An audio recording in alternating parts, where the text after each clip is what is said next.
imperative to have a walkthrough. Walkthroughs are so important for the buyers and the sellers.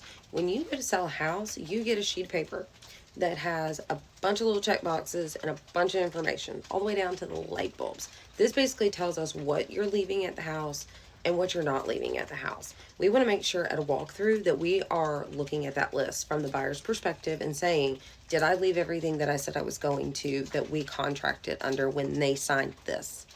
Did you leave it? Did you take the washer and dryer? Guess what? If we come in and you're already loaded up and you can't bring it back to the house, I'm going to ask you for money for it from the buyer's side. If I come in and there is flooding, or there is, I had instance, there was a broken joist in the ceiling. We knew it was there, but it was supposed to be repaired, but it wasn't. So you have to call the agent. You have to say, hey, seller's agent, sorry, but A, we have water everywhere. There's a busted pipe somewhere. Or B, we negotiated this and it didn't get done. They can come over, they can fix it, they can monetarily compensate. There's a lot of different things that you can do to remedy these situations. But what if you didn't know about it? What if you didn't do that walkthrough a day or 2 days before? Or you did it on closing day and anticipating everything to be fine, and then walking in and being like, oh my God, we can't go to the closing table. Now what? Now what do you do? What if you were trying to sell your house and this happened and you needed the funds to go to a next closing same day? I mean, there's so many things can go wrong. There's a lot of nuances to it. Don't put yourself in that position. Let's do that walkthrough. If you can't make it, I will make it. I will go. I will check. I will make sure everything is as it should be. As a seller, do not, for the love of God, do not spackle happy your walls. If you have a bunch of little holes, fine. I don't care.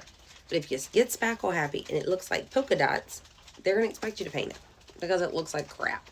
That's not what it looked like when they came in and saw the house. The house should be as it was when they came to view it.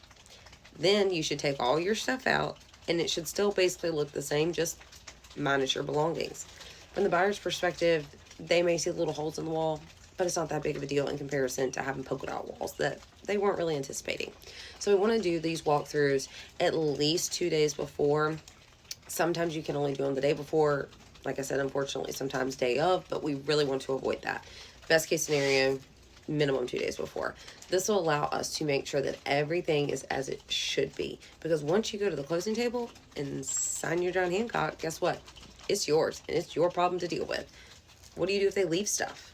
If they leave a bunch of junk at the house, or could be stuff that's worth a lot of money, but they intended to come back and get it and just didn't communicate that. What do? You know these things ahead of time so you can work through them. That is what your agent is for, because they're going to get on the phone, ring, ring, ring. We have a problem. How are we going to remedy it?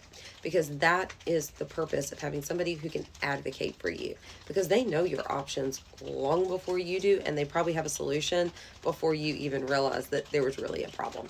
So do your walkthroughs. They're very important. Do them a couple days before closing if you can, because you don't want to get stuck with a property that isn't what you expected. Same thing if there's repairs. They need to be done. And if they're not done, guess what? They're going to be done before we close.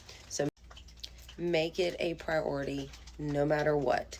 Even if you can't make it, like I said, have your agent go. It is very, very important. My name is Morgan Rountree with Morgan Rountree Realty. I buy and sell houses, and I help you do the same because I want you to get the experience of a good transaction with buying and selling. So we're going to alleviate all those issues before they even arise.